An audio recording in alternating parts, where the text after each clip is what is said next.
Coming up on the WAC podcast, it's cold outside, but it's heating up in the Western Athletic Conference. We have breaking news that we will break on today's podcast. The Road to WAC Vegas also aired, and we had some fun games Thursday night that included an SC Top 10 play. All that more coming up on the WAC podcast.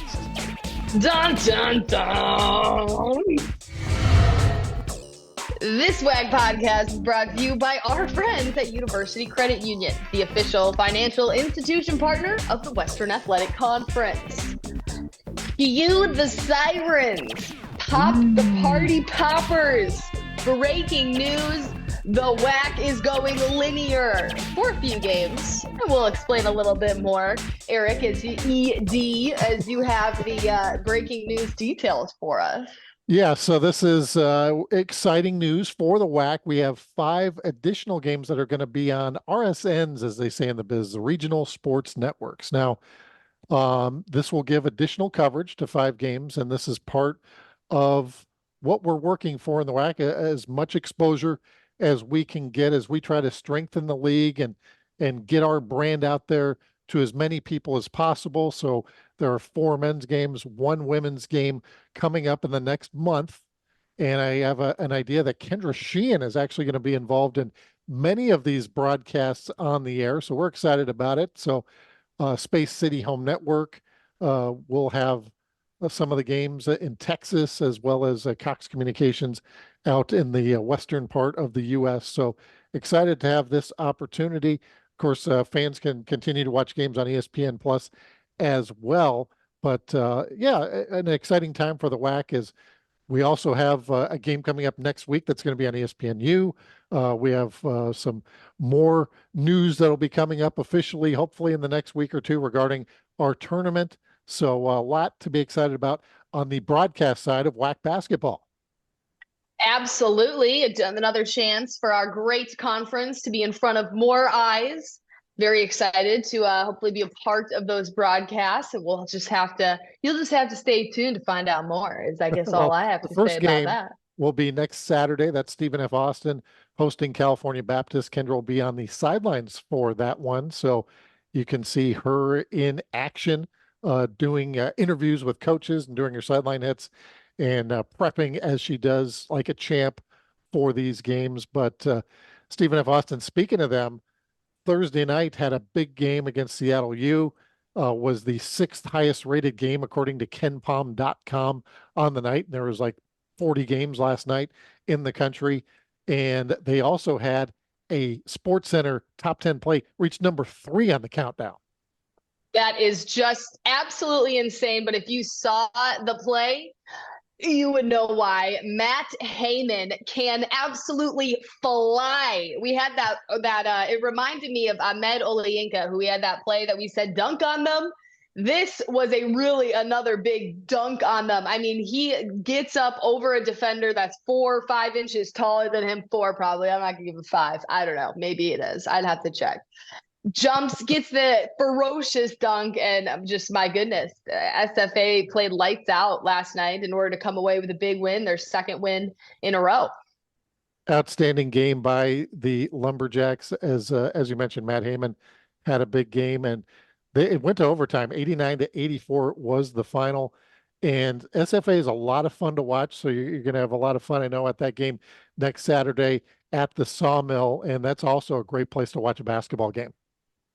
I know. I haven't been for a men's game at the Sawmill. I did cover a women's game there, and so I'm just looking forward to being there. I believe that was a day game as well, and so looking forward. I think this Stephen F. Austin California Baptist a day game as well, but I'm looking forward to it nonetheless. Well, it is the WAC podcast, and we do have to give you your Grand Canyon update. Best record in the nation. Did you see that stat? 17-1. They were the best record in the nation at 16-1. So now 17-1. They have won 14 games in a row. They knock off Utah Valley 78-65. Now this is a team, of course, is a new GCU team from previous years. Utah Valley has always played GCU tough. Another team, UTRGV, always tends to play GCU really tough. We've seen Utah Valley win in Phoenix. Not this year though, and GCU was in control throughout the game. And I think the thing watching that last night, Kendra, Javon Blacksher Jr. We've talked about it how many times on the show. When is he kind of have his breakout game after being injured? Well, he got to play quite a bit last night, 19 minutes, scored 13 points, had a fantastic assist to Gabe McLaughlin on a dunk. That's I don't think good news for the rest of the league. It is tough when you factor in Javon Blacksher Jr. and what he can do. And it's still, I mean, he's still getting acclimated. I think his game is only going to get better. And look at just what they do on offense. Defensively, they're becoming so good. They held Utah Valley to just 25 points in the first half. That's a season low, and 28% shooting. Insane numbers. Their defense is outstanding. They are so good on the break. Colin Moore is a highlight film. He had another one last night. We mentioned Gabe McLaughlin. If he's open, he can alley-oop it to him. Ray Harrison, another good game, but very balanced throughout. And we saw Utah Valley make a comeback as GCU was up by 20 at the half, and then we're kind of cruising. And if you look at the second half numbers, actually GCU won the second half by 7 points. So I'm sure Bryce Drew not too happy about that, but holding the Wolverines to 35% shooting and winning their 14th game in a row. I mean, hats off to Grand Canyon. Just looking forward to, watching them continue. And hey, is it time? Is it time to rank them? I mean, we keep thinking they're 17-1.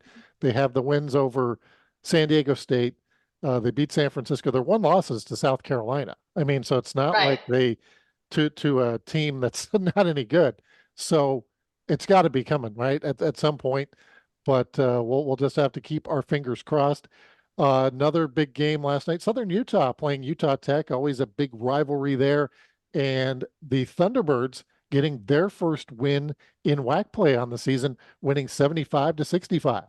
Yeah, this night was a long night coming, I'm sure, for first-year head coach Rob Jeter, who's been pushing with these guys all season. They went 0-5 to start off WAC play, which is always tough.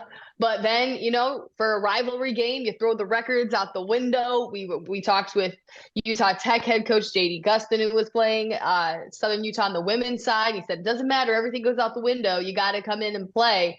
And Southern Utah was able to rise to the task, and really credit to them for kind of continuing and getting their first WAC win. Couple of 23-point performances for the Thunderbirds by Dominique Ford and Prophet Johnson. So perhaps, maybe this is a turning point for SUU as they looked really good last night, Kendra. And just as a teaser, remember those RSN games we're talking about? This will be one of them when they play next time in St. George. So I'll be able a chance to see them in another capacity there on the regional sports network. Gotta love it. Gotta love it.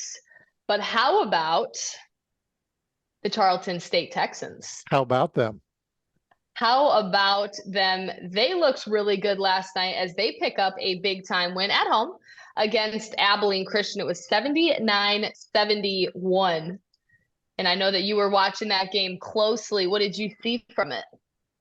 Tarleton State, very impressive. Maybe the most impressive I've seen them all year, Kendra. Ja'Cory Smith, of course, we've talked about him a few times on the show. He had a 25-point outing. He had a play where he got fouled. It was almost a three-pointer, but it was in the 2-point range, but it banked in, got knocked down, and then hit the free throw. But so a big game for him, 25 points in just 30 minutes of work. Lou Williams, Keandre Gaddy had a huge slam dunk in that one. If we wouldn't have had the one from Matt Heyman, perhaps Keandre Gaddy's dunk last night might have been the one we're talking about all day long. But Tarleton State definitely in a rivalry game. Again, we just talked about Southern Utah, Utah Tech. They call this the I-20 rivalry between Abilene and Tarleton.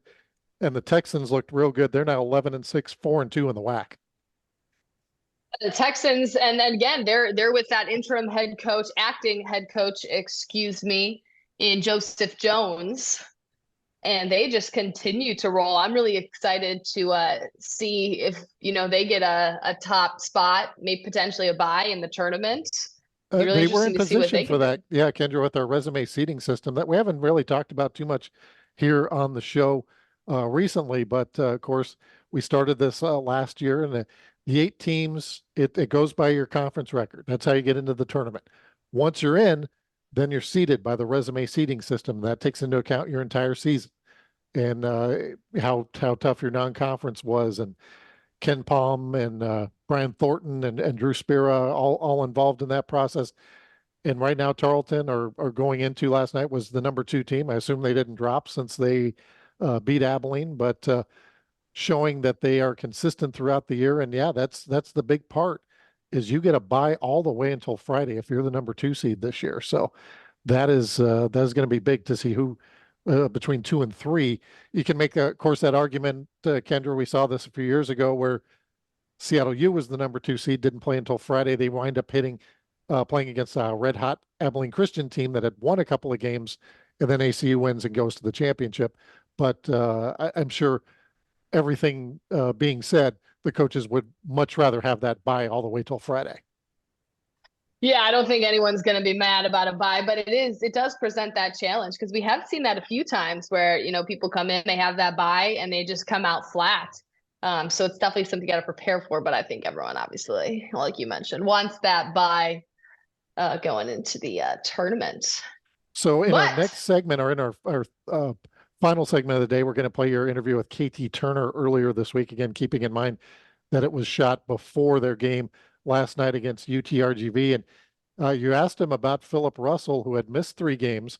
Philip Russell was a guy transferred from Southeast Missouri, outstanding player, but was ineligible to play this year according to the rules from the NCAA at the time. There was an injunction, or there was a court ruling that allowed players in his position to go ahead and play this year. So he was made eligible in mid-December, proceeded to become the leading scorer for UTA in the 5 games he played, including a win over Air Force, but then was injured for 3 games. Coach Turner being a little coy during the interview when you asked him when he was coming back, he said, I might come back tonight. Not. He came back and was very impressive. He did not start the game, but definitely made a big impact, scoring 24 points as UT Arlington beats UTRGV 91-73. Yeah, that's right. Philip Russell has been very impressive in the few games that we've seen, and of course him making an appearance obviously last night. Looking forward to you guys hearing that interview. KT Turner breaks down a lot of things as he's the first-time head coach for UT Arlington. He's really done a great job with putting that team together in a place where they can find success later on this season, which they've certainly had already. And so when we come back, women's basketball, we'll recap last night's games. You don't want to miss it.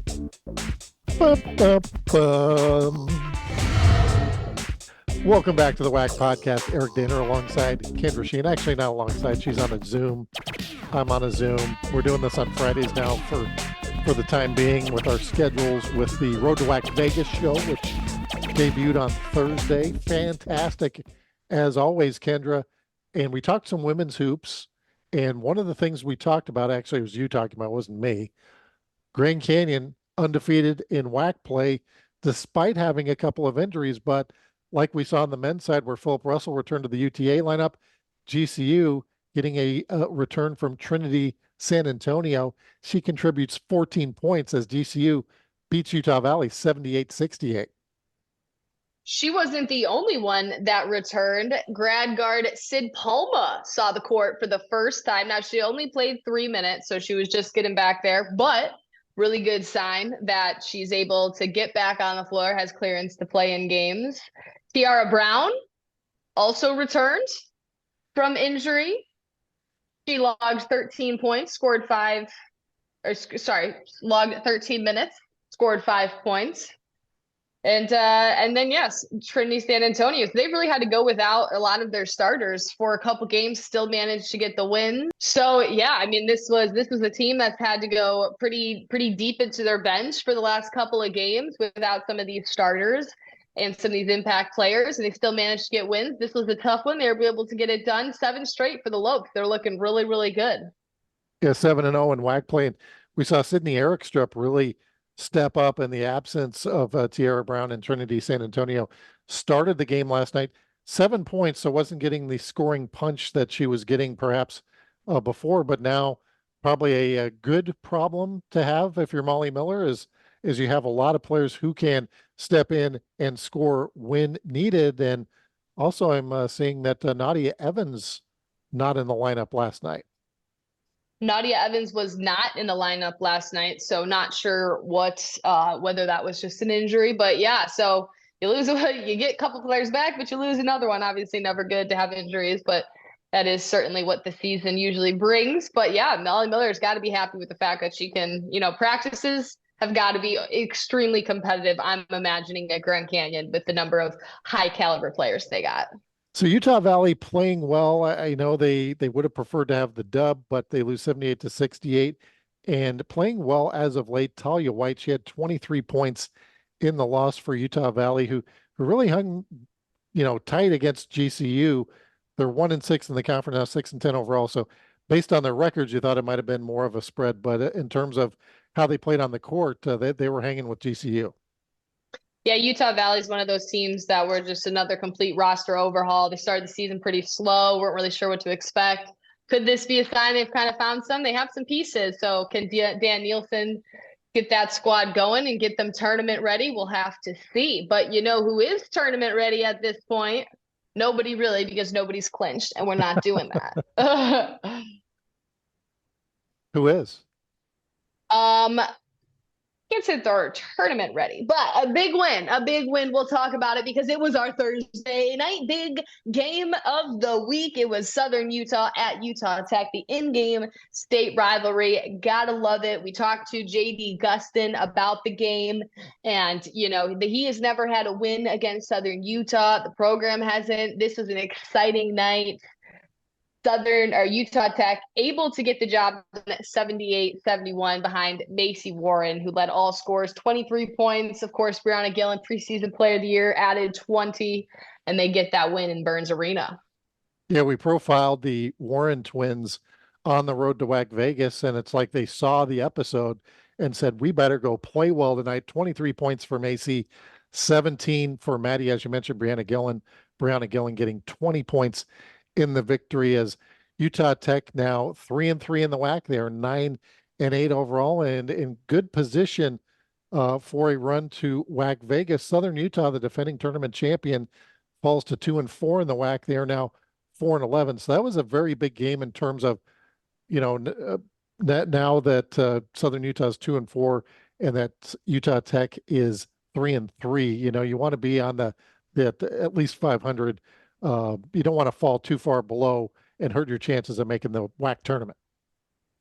Absolutely. We talked with Tracy Mason a few weeks ago, and her team is really completely different this year, and they can't put everything together yet. And so she's hoping that they will be able to soon, but you don't want to make it too far. That's too far gone, with three teams not making the tournament this year. And last year it was just one. And so it's a lot more competitive. It's going to be an awesome tournament.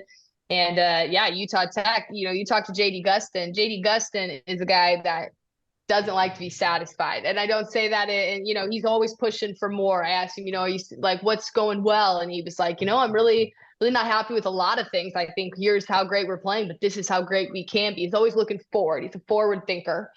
And he was saying that he had so many younger classmen on the team that he's hoping by, midway through this season, he kind of get them in a place where they can be able to play as he expects and they can make a run to tournament. So a lot of moving pieces in play. And I know I just rambled on there for about 2 minutes. Anyway. That was so good though. UTRGV up next. They get their first conference win their second conference win of the season. I take that back. 3-13 now overall. They are now 2-5 in the WAC. Perhaps the upset of the night in terms of UTA going in with a 7-game winning streak, playing really well. UTRGV trying to find their footing. The Vaqueros win 64-62.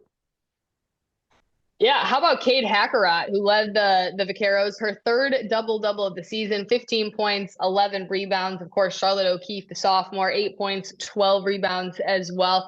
total team effort from UTRGV, and just really impressed by the way. I mean, it is not easy to go to U. Oh, just kidding. They were hosting. It was at UTRGV, so it was nice for them to be able to have that home environment, the rally, the valley, and then UTA coming in on such a hot streak, and to do that is pretty impressive.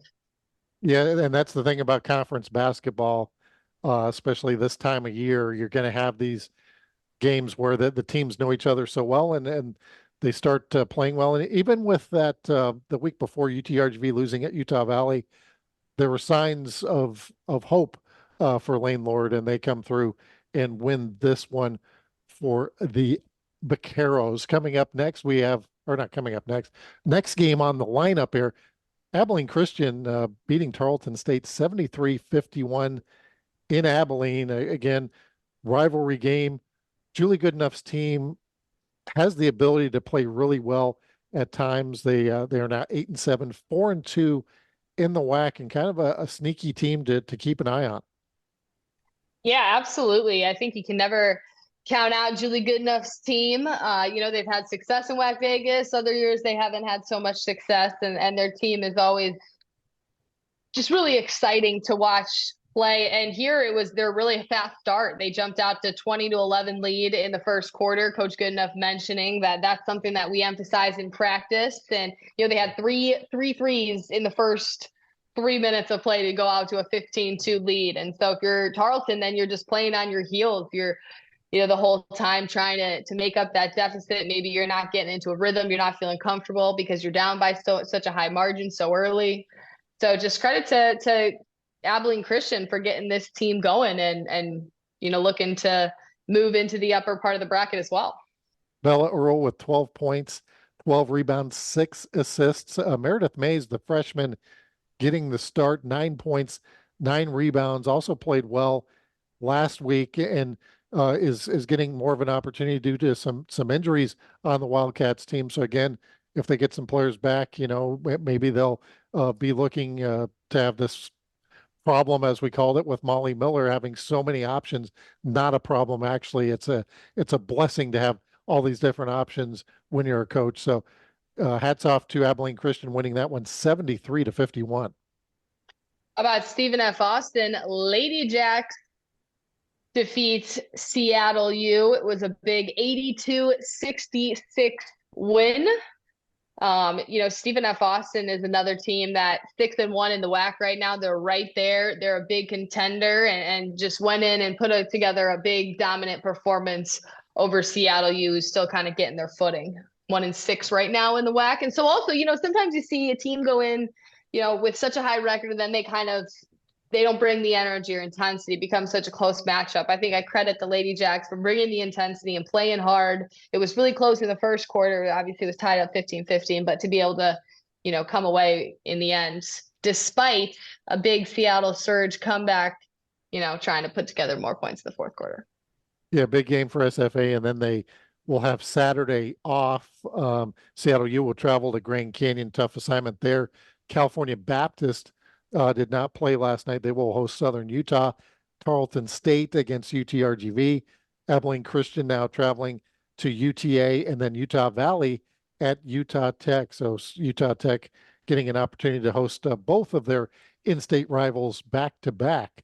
So plenty of action to look for. When we come back, we're going to have Kendra's conversation with KT Turner, one of the top coaches so far in the WAC this year.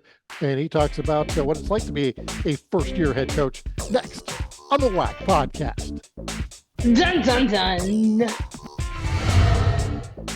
Welcome back to the WAC podcast. I'm Kendra Sheehan, now joined by UT Arlington men's basketball head coach KT Turner. Coach, it's been an exciting week of conference play. You guys went 2-0 this week in the WAC. And just from your lens, how would you describe the way that this season, as your first year as the helm of this program, has gone so far? I would say a lot of ups and downs. I'm learning a lot of patience. But what makes it great is just being around a great group of guys every day. They've been fantastic to be around. They're really coachable. So they make it fun to come to work every day.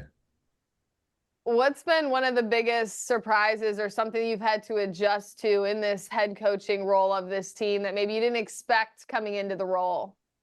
I would say the biggest thing for me is patience, having patience. Because as an assistant, you have all these ideas of what you're gonna do or how are you gonna do it when you're a head coach, but it doesn't always work out as you plan it in your mind or your vision. So I've learned to have a lot of patience and just enjoy the process.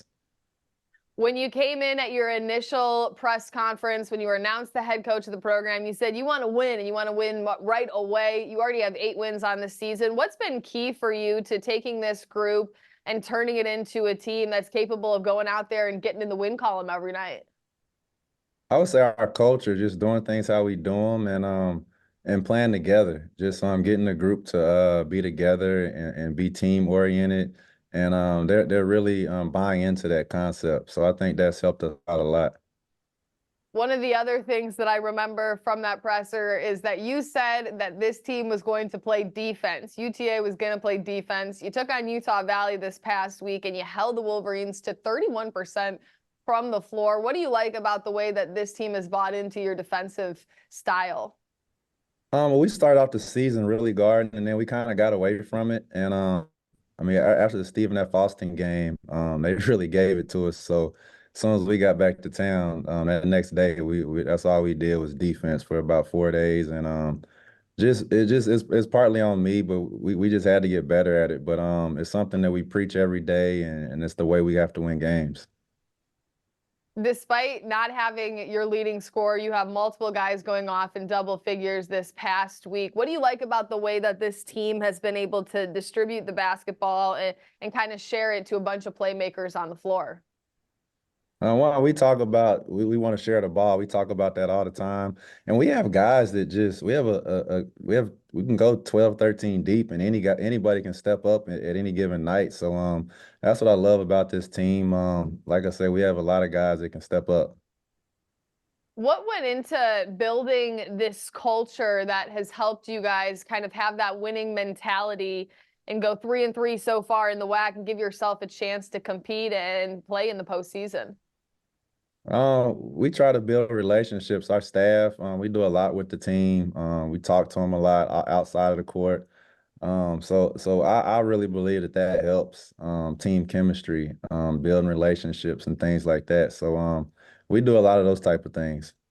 One of the things that I've noticed about your record, you're 7-1 at home, but you're 0-8 on the road this season. So after this, you head back on the road. What's going to be key to translating those home victories into getting some wins on the road this season? We talk about we keep getting the test of road games, and you know we're gonna keep getting this test until we pass it. So and we have to pass it again and again. So we just have to we have to defend. That's the main thing is you can't go on the road and give up a lot of points. So we got to do a great job of defending the basketball and keeping those guys out of the paint. Shamar Wilson, one of those returners from last year, averaging 12.8 points per game. How has he elevated his game from the previous year? I know you weren't coaching him last year, but he seems to have taken a big step up this year in his game. He's a worker. I mean, he works his tail off. He had a hurt hip at the end of the season last year, and this summer, I mean, he got in there with our strength coach and just worked and worked and worked, and he does a lot of work on his individual game, and he's done good. I'm really happy for him and happy for how he's playing. He's a big part of what we do, but he's a great leader for our team. You have a freshman, Makai Williams, who's now reached double figures in 4 of the last 5 games he's played. What's impressed you most about the way he's been able to come in this freshman year and immediately have an impact on this team? One, Makai is just a very high character kid, and he is very, very coachable. He does whatever we ask him to do. He wants to win. So I would say it's a testament to him, just his character and how he goes about things. But he's playing good basketball for us right now, and hopefully he continues to do that. You had mentioned that defense was a focus and you guys got to get better on the defensive end. What do you like about the way that this offense has been clicking together over the last couple games? The way we share the ball. We share the ball, and I mean they love playing that way. It's fun to them. But that's the biggest thing is sharing the ball and taking good shots. Where do you want to see the biggest improvements in this team between now and March to put yourselves in a top position?